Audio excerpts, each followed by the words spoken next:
अस्सलाम वालेकुम मित्रों, आज આપણે ભારે પાણી અને એના ઉપયોગો વિશે અભ્યાસ કરીશું.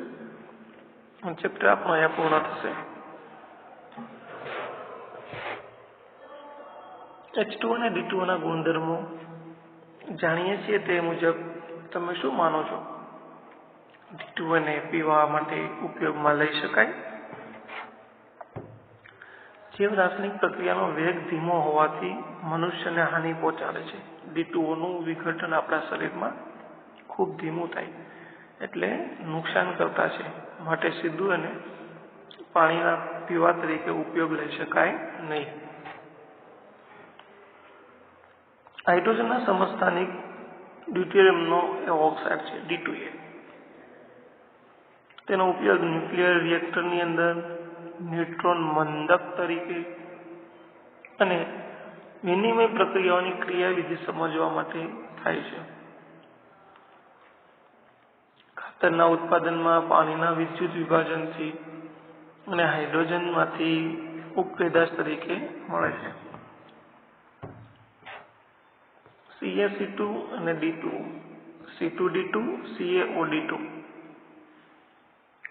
SO3D2 તો D2SO4 અને Al4C3, 12D2 સાથે પ્રક્રિયા કરાવો તો 3CD4 and 4LOD3 એમાં રૂપાંતર પામશે.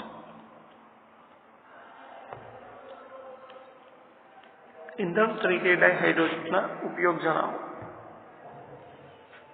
હાઇડ્રોજન દહન દરમિયાન એ અધિક માત્રામાં ઉષ્મા ઉત્પન્ન કરે છે.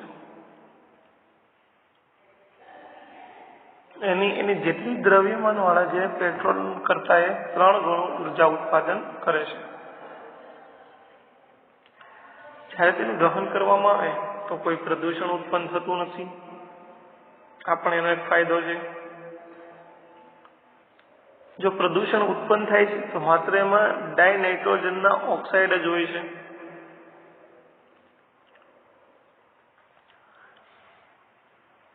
તેના પાત્રનું વજન સમાન જથ્થામાં ઉર્જા પ્રાપ્ત થાય તેટલી પેટ્રોલની ટાંકીના વજન કરતાં 30 ગણું વધારે હોય છે. પેટ્રોલની ટાંકીનું વજન હોય એના કરતાં 30 ગણા વધુ વધારે વજન હોય. 20 કેલ્વિન તાપમાને ઠંડો પાડી પ્રવાહીમાં રૂપાંતર કરાવી શકાય.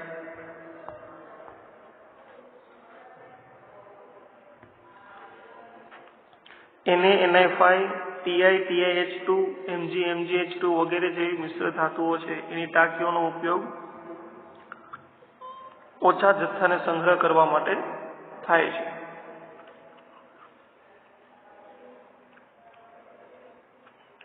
પ્રવાહી સ્વરૂપના હાઇડ્રોજનનું ઉર્જા સ્વરૂપે પરિવહનના સંગ્રહ માટે પણ ઉપયોગમાં કરી શકાય છે.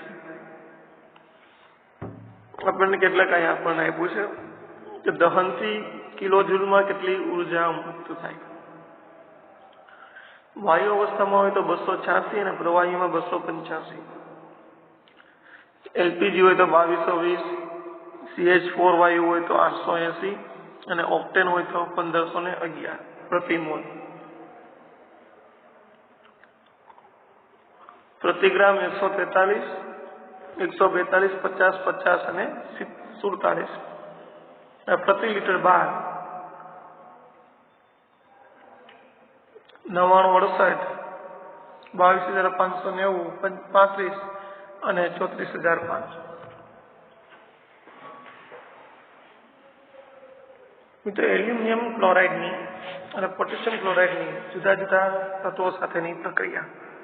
નંબર 1, H2O સાથે પ્રક્રિયા કરો તો એલ્યુમિનિયમનો હાઇડ્રોક્સાઇડ બને અને HCl બને.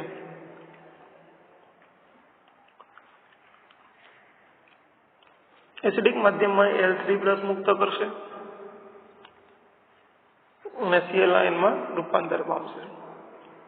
ત્યારે બેઝિક માધ્યમમાં LOH4- એમાં રૂપાંતર પામશે અને LO2- બનાવશે. KCl સાથેની વાત કરીએ તો પ્રબળ એસિડ અને બેઝમાંથી બનતો ક્ષાર અને તેનું વિયોજન થઈ K+ અને Cl- આયન ઉત્પન્ન કરે છે.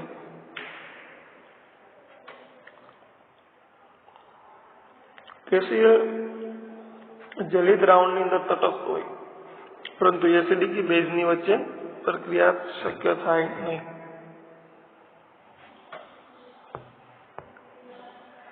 કેટલીક વ્યાખ્યાઓ સમજાવવાની છે. હાઇડ્રોજન અર્થવ્યવસ્થા એટલે કે હાઇડ્રોજનનો મૂળ સિદ્ધાંત પ્રવાહી કે વાયુ સ્વરૂપમાં ઉર્જાનું પરિવહન અને સંગ્રહ, તેને હાઇડ્રોજન અર્થવ્યવસ્થા કહેવાય.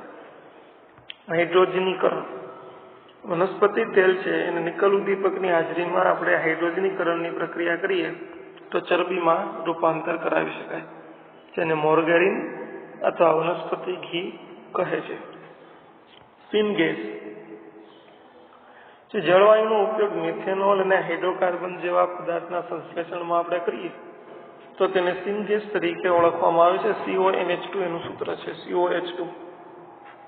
જળવાયુનું સ્થળાંતરણ આયન ક્રોમેટ ઉદ્દીપકની હાજરીની અંદર આપણે સિનગેસની અંદર કાર્બન મોનોક્સાઇડની પાણીની વરાળ સાથે જ્યારે પ્રક્રિયા કરાવીએ ત્યારે હાઇડ્રોજનનું ઉત્પાદન વધારી શકાય છે, જેને જળવાયુ સ્થળાંતરણ તરીકે ઓળખવામાં આવે છે.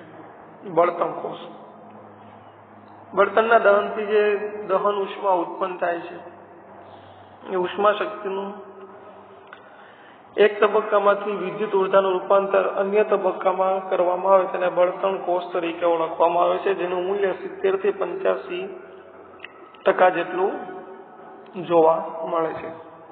તો મિત્રો, આ આપણું ચેપ્ટર પૂર્ણ થયું. હવે આપણે ચેપ્ટર ઓર્ગેનિકનું સ્ટાર્ટ કરવા જઈશું.